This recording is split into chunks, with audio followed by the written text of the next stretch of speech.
Peux-tu imaginer un continent où la Terre elle-même semblait respirer, vibrer, trembler sous le passage de millions d'animaux?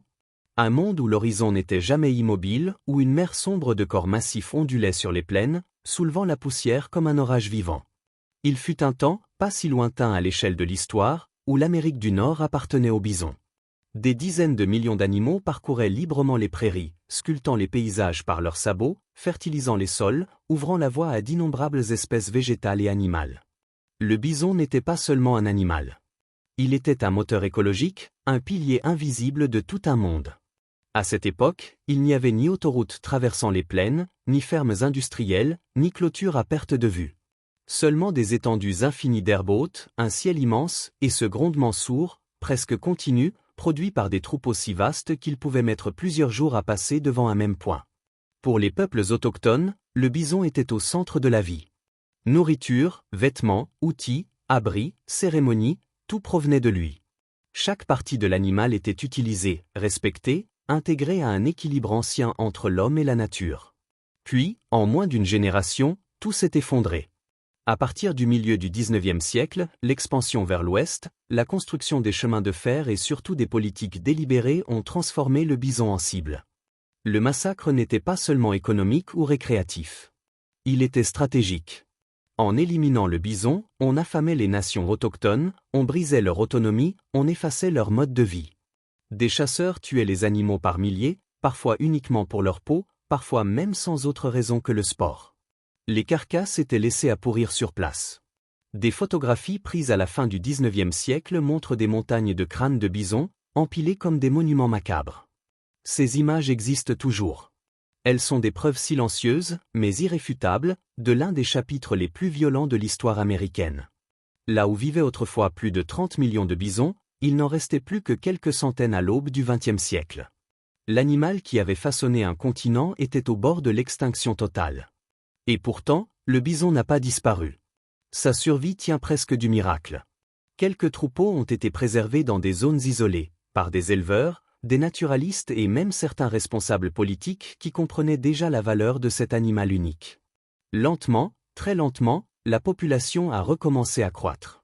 Aujourd'hui, on estime qu'environ 500 000 bisons vivent à nouveau aux États-Unis. Un chiffre qui semble impressionnant jusqu'à ce qu'on le regarde de plus près. Car la réalité est plus nuancée.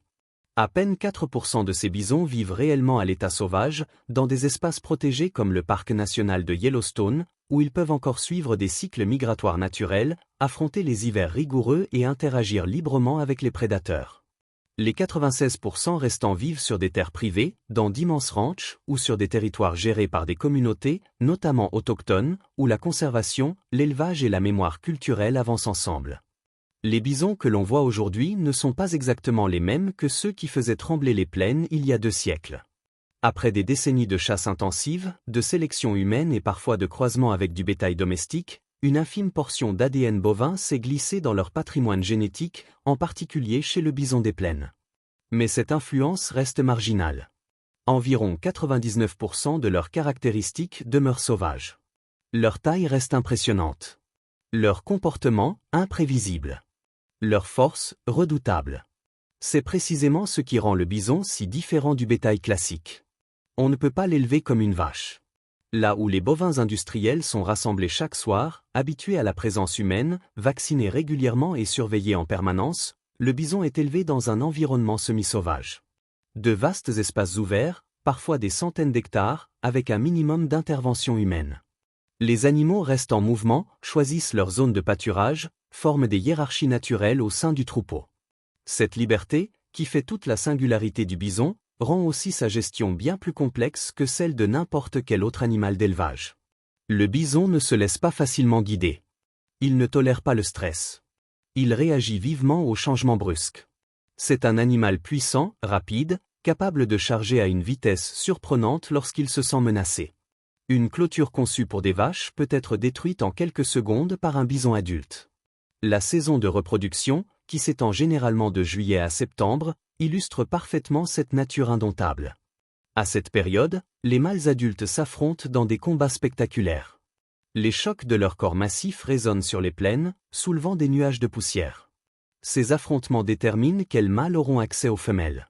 Il n'y a aucune intervention humaine. Tout se joue selon des règles ancestrales, dictées par la force, l'endurance et l'expérience. Les femelles, quant à elles, donnent naissance à un seul petit parent. La mise bas a lieu au printemps, généralement entre avril et mai, lorsque l'herbe est abondante et que les conditions climatiques sont plus favorables. Dans les ranchs qui respectent le cycle naturel du bison, les éleveurs interviennent très peu. Lorsqu'une femelle montre des signes de mise bas, ils observent à distance, parfois à plusieurs centaines de mètres. La mère met bas seule, guidée par des instincts transmis depuis des millénaires. Elle nettoie son petit, l'aide à se lever, et reste constamment sur ses gardes. Le veau, qui pèse entre 18 et 25 kg à la naissance, est recouvert d'un pelage brun rougeâtre. Cette couleur n'est pas un hasard. Elle lui permet de se fondre parfaitement dans les herbes sèches des prairies, le rendant moins visible pour les prédateurs comme les coyotes, ou parfois même les ours dans certaines régions. Très vite, le lien entre la mère et son petit devient extrêmement fort. Contrairement aux veaux issus de l'élevage industriel, le jeune bison n'est pas séparé précocement de sa mère. Il tète naturellement pendant plusieurs mois, parfois jusqu'à 5 ou 6 mois. Ce contact prolongé renforce son système immunitaire et favorise un développement plus robuste. Dès les premières heures de sa vie, il doit se lever, suivre le troupeau, apprendre à reconnaître les dangers et à s'adapter à un environnement exigeant. Sa survie dépend de sa capacité à observer, à imiter et à réagir. Très tôt, une différence fondamentale apparaît.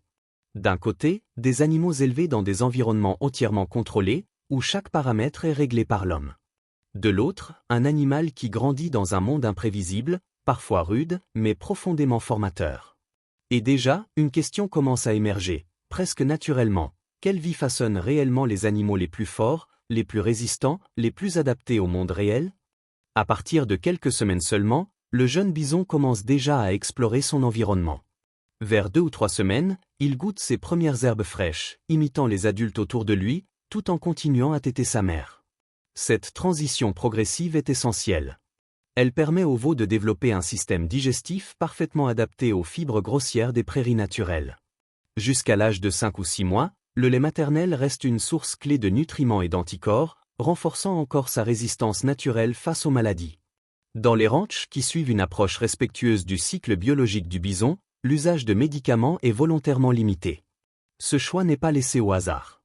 La majorité des éleveurs font partie de l'Association nationale du bison, une organisation qui fixe des standards stricts pour protéger à la fois l'animal, le consommateur et l'image même de la filière. Les bisons doivent être nourris exclusivement à l'herbe, sans céréales, sans hormones de croissance, et sans antibiotiques administrés de manière systématique. Les traitements médicaux ne sont utilisés qu'en dernier recours, lorsque la santé de l'animal est réellement en jeu. Lorsque les jeunes atteignent environ 6 mois, ils sont totalement sevrés et rejoignent pleinement la dynamique du troupeau. À ce stade, leur vie devient une succession de déplacements constants. Les bisons parcourent librement de vastes espaces, parfois des centaines d'hectares, à la recherche des meilleures zones de pâturage. Beaucoup de ranchs ne possèdent même pas de bâtiments agricoles traditionnels. Pas d'étables fermées, pas de stabulation. Les animaux vivent dehors toute l'année, exposés aux saisons, au vent, à la pluie, à la neige. Cette liberté, cependant, n'est pas sans risque. Dans ces paysages ouverts, les menaces peuvent surgir de toutes parts. Des prédateurs affamés, comme les loups dans certaines régions, des tempêtes soudaines, des vagues de froid extrêmes, ou au contraire des périodes de sécheresse prolongée. L'accès à l'eau devient alors un facteur vital. Un bison qui manque de force, d'expérience ou d'instinct peut rapidement devenir une proie ou succomber aux conditions naturelles. La sélection est rude, mais elle façonne des animaux particulièrement robustes. Même si l'objectif principal est de laisser la nature suivre son cours, les éleveurs restent vigilants. Ils connaissent leur terre, observent les cycles climatiques et savent quand intervenir. Lors des hivers les plus rigoureux, lorsque la neige recouvre totalement les pâturages, ou lorsque la sécheresse jaunit les plaines jusqu'à l'horizon, ils apportent du foin ou des compléments de fourrage. Ces interventions ponctuelles ne visent pas à modifier la croissance naturelle du bison, mais simplement à éviter la famine et les pertes massives. Comme leurs ancêtres, les bisons sont faits pour marcher. Autrefois, ils parcouraient parfois des centaines de kilomètres au fil des saisons, suivant la pousse de l'herbe et la disponibilité de l'eau. Cette mobilité constante est inscrite dans leur biologie. Aujourd'hui encore, même sur des terres délimitées, les bisons passent une grande partie de leur temps en mouvement. Ce comportement a un impact direct sur la qualité de leur viande.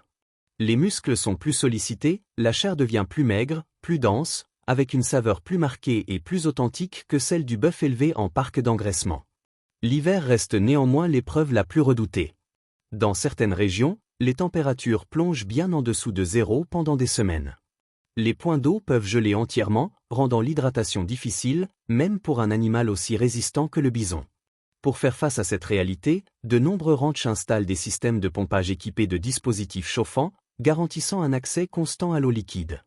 Ces infrastructures discrètes jouent un rôle crucial dans la survie du troupeau. Malgré leur mode de vie quasi libre, la santé et la sécurité des bisons sont suivies avec attention. La technologie moderne s'est invitée dans ces paysages ancestraux, mais de manière mesurée. Des puces électroniques ou des colliers GPS permettent de suivre les déplacements des animaux sur de vastes territoires. L'objectif n'est pas de contrôler chaque geste, mais de s'assurer que les bisons restent dans des zones sûres, qu'ils ne s'approchent pas de routes fréquentées ou de zones habitées, et qu'aucun individu ne s'isole dangereusement. Sur des ranchs couvrant parfois plusieurs centaines d'hectares, il serait illusoire de gérer les animaux comme du bétail classique. Les éleveurs n'utilisent ni fouet, ni cris, ni chiens de conduite. À la place, certains ont recours à des drones. Depuis le ciel, ils observent silencieusement le troupeau, repèrent un comportement anormal, une boiterie, ou un animal resté à l'écart. Cette surveillance à distance limite considérablement le stress et respecte le tempérament farouche du bison. Lorsque la situation exige une intervention plus rapprochée, les éleveurs utilisent de petits véhicules tout-terrain. Leur objectif n'est jamais de contraindre, mais simplement de guider le troupeau, en douceur, à travers de vastes espaces ouverts. Contrairement au bétail industriel, les bisons ne sont pas poussés vers des zones d'engraissement. Leur croissance suit un rythme lent, dicté par la nature. Là où une vache peut atteindre son poids de marché en 14 à 18 mois, le bison met environ 2 ans et demi. À maturité, un bison pèse généralement entre 9 cents et 1200 livres, soit environ 4 cents à 550 kg. En échange de cette patience, la viande obtenue présente des caractéristiques nutritionnelles particulières. Elle est riche en protéines, pauvre en graisses saturées, et contient des niveaux plus élevés d'acides gras oméga 3 que le bœuf conventionnel. Pour de nombreux consommateurs, cette combinaison de goût, de valeurs nutritionnelles et d'histoire justifie l'intérêt croissant pour la viande de bison. Mais cette méthode d'élevage exigeante n'est pas accessible à tous. Le bison reste un animal imprévisible. Il se déplace rapidement, s'effraie facilement et peut devenir extrêmement dangereux s'il se sent acculé. Une seule charge suffit parfois à renverser une clôture renforcée, retourner un véhicule tout-terrain ou gravement blesser un humain. Contrairement aux bovins domestiques, on ne peut pas forcer un bison à manger davantage pour accélérer sa croissance.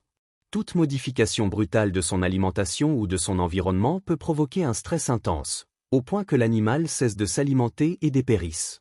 Cette réalité place le bison à la frontière entre deux mondes. Juridiquement, il est classé comme bétail. Biologiquement et comportementalement, il reste profondément sauvage. Cette dualité influence chaque aspect de sa gestion, de son transport jusqu'à sa transformation. Et c'est précisément à cette étape que commence la dernière phase de son parcours, celle qui transforme un symbole vivant des plaines en un produit rare et recherché. Lorsque le moment approche, chaque décision compte. Le transport et la transformation du bison sont des étapes particulièrement sensibles, car cet animal supporte très mal le stress. Bien qu'il soit classé juridiquement comme bétail, le bison reste, dans son comportement, proche de la faune sauvage. Aux États-Unis, son déplacement et sa transformation sont donc strictement encadrés par le département de l'agriculture, mais aussi par certaines lois fédérales de protection de la faune. Rien n'est laissé au hasard. Lorsqu'un bison atteint son poids idéal, il est généralement conduit vers un centre de transformation situé à proximité du ranch. Cette proximité est essentielle. Contrairement à l'élevage industriel, où les animaux peuvent parcourir des centaines de kilomètres avant l'abattage, les éleveurs de bisons cherchent à réduire au maximum la durée du transport. Moins de bruit, moins de manipulation, moins de changements brusques. Tout est pensé pour limiter la peur et préserver le calme de l'animal jusqu'au dernier instant.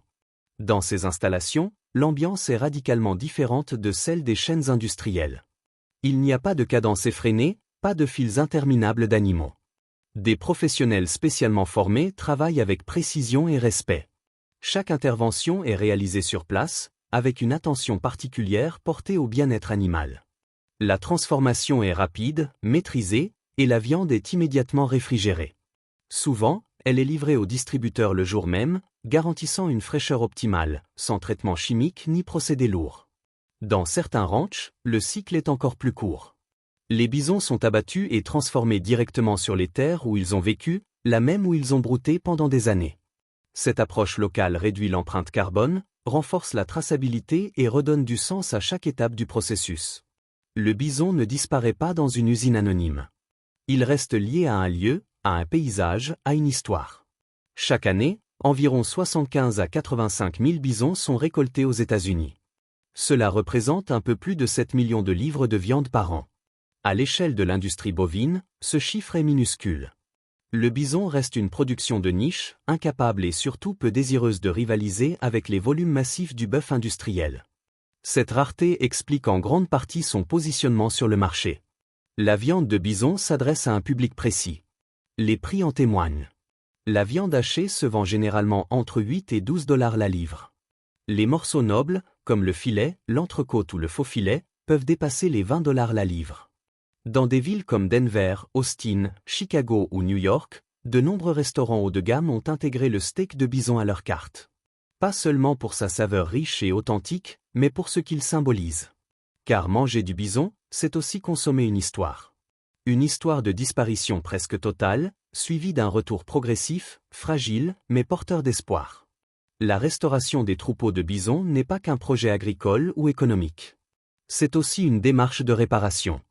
Là où ces animaux ont été exterminés pour affamer et soumettre des peuples entiers, ils sont aujourd'hui élevés, protégés et parfois réintroduits en collaboration avec des communautés autochtones. Leur présence sur ces terres marque une tentative de réconciliation avec le passé. Le bison joue également un rôle écologique fondamental. En broutant de manière irrégulière, en se déplaçant constamment, il favorise la diversité végétale, améliore la santé des sols et crée des habitats pour de nombreuses espèces. Contrairement à certaines formes d'élevage intensif, le bison s'intègre naturellement dans les écosystèmes des prairies. Il ne les épuise pas. Il les régénère. Pour certains agriculteurs, il incarne une autre vision de l'agriculture, plus lente, plus résiliente, plus en phase avec les cycles naturels. Et pourtant, l'ironie persiste. Dans les rayons des supermarchés, un simple emballage de viande de bison, vendu souvent 2 fois plus cher que le bœuf, ne raconte presque rien de ce parcours. Il ne dit rien des hivers traversés, des kilomètres parcourus, des choix éthiques des éleveurs, ni de l'histoire lourde qui accompagne cet animal depuis des siècles. Il ne montre pas non plus les risques, la patience et l'engagement nécessaires pour travailler avec une espèce aussi puissante et imprévisible. Derrière chaque morceau de bison se cache pourtant un récit dense, fait de compromis permanents entre liberté et gestion, entre nature sauvage et réalité économique. Un élevage à contre-courant de l'industrialisation, où la lenteur n'est pas un défaut, mais une condition essentielle de l'équilibre. Un modèle imparfait, exigeant, mais porteur d'enseignements précieux sur notre rapport au vivant. Alors, lorsque tu t'assois pour déguster un plat de bison, que ressens-tu vraiment? Est-ce simplement le goût d'une viande différente, ou bien la conscience de participer à une histoire plus vaste, faite de résilience, de mémoire et de choix agricoles assumés? Dis-le nous en commentaire.